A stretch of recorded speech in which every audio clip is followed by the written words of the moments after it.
Are you still giving your patients the same shoulder exercises over and over again? Don't get me wrong, basic exercises like pulleys or theraband rows have their place, but occupational therapy goes beyond that.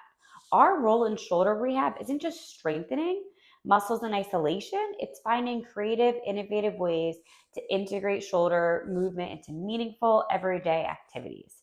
That's where function meets recovery, and that's where patients are going to see the best results. Hi, I'm Nicole. I'm the OT, and together with Stephanie, the PT, we are the Note Ninjas and the co founders of the Note Ninja membership and pediatric series. We've been in your shoes, wanting to show skilled care, keeping sessions engaging, and prove the value of therapy, but it's easy to fall into the same old shoulder protocols. That's why in this video, we're going to be breaking down 5 functional strengthening exercises for shoulder rehab and showing you exactly how to document them so your skilled intervention is crystal clear. Today, we're diving into functional and innovative treatment ideas for shoulder pain that actually carry over into real life. They're interventions that you can use tomorrow to keep your patients motivated, maximize functional outcomes, and make your documentation stronger. Let's jump in. So the first treatment idea is reaching into cabinets. Now, don't just prescribe shoulder flexion with, say, a weight. Turn it into a real life simulation. Set up a kitchen or closet scenario with objects of different shapes, sizes, and weights. Have your patient reach in multiple planes, overhead, diagonally, and even slightly behind to mimic the true demands of cooking, organizing, and daily routines. Progress by added weighting cans, awkwardly shaped containers, or even a light tray to challenge grip and stability.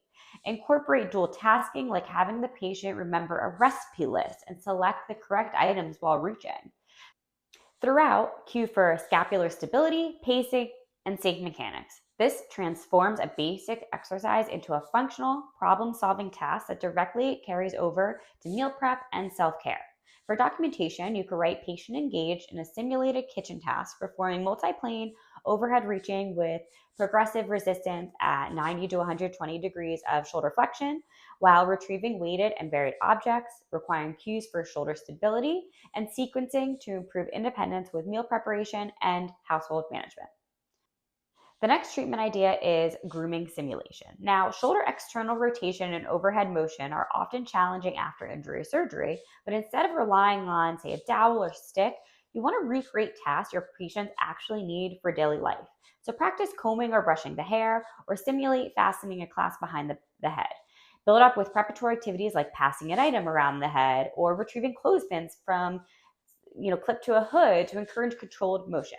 Progress by adding resistance with a weighted brush or by increasing repetitions at a steady pace. You could use a mirror to provide visual feedback, help refine mechanics, and promote carryover.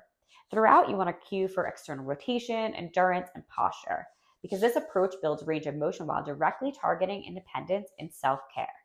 To document, you can write patient engaged in a grooming simulation with weighted brush and preparatory reaching tasks, requiring cues for external rotation, posture, and pacing to improve independence with hair care and upper body self-care.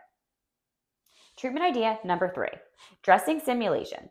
Now, go beyond bands and pulleys by simulating and facilitating dressing tasks to integrate strength, range of motion, coordination, and endurance. You can have patients practice donning and doffing jackets or layered clothing to challenge flexion, abduction, and sequencing. Add creative twists like maybe using a hula hoop or resistance band to overhead to mimic pulling on a shirt, or practicing behind the back fastening with a belt loop to target external rotation. You can incorporate adaptive tools such as a button hook or zipper pulls to blend strengthening with that functional problem solving. You want to cue for posture, pacing, and sequencing to reinforce independence. Now, to document, you might write patient engaged in dressing simulation with layered clothing and adaptive fastener practice, requiring cues for shoulder mobility, external rotation, and sequencing to improve independence with upper body dressing. Now, let's go into treatment idea number 4. So this will involve carrying and placing. So shoulder strengthening is too often prescribed in isolation, but real life requires lifting, carrying, and placing objects in different positions. You want to use light to moderate loads such as a grocery bag, laundry baskets, or even therapy balls that are weighted. You can have patients carry items across the room, then place them overhead, at waist height, and low on shelves to challenge endurance, posture, stability, and then increase complexity by adding uneven loads or dual tasking. So, for example, you can carry 2 objects of different weights, and then this setup mirrors household and community tasks while targeting functional strength and control. To document, patient carried weighted household items across the room and placed at multiple heights, requiring cues for posture and shoulder stability to improve independence and safety with household chores. And the last treatment idea is functional lifting. So you can replace repetitive curls or presses with functional lifting. Have the patient lift grocery bags, laundry baskets, or pitchers of water and place them into cabinets, onto counters, or across the room. Progress to multi-step tasks such as lifting a basket, walking several feet, and then placing it overhead. You can incorporate both bilateral and unilateral lifts for carryover to real ADLs. You want to cue for controlled motion, scapular stabilization, and energy conservation strategies.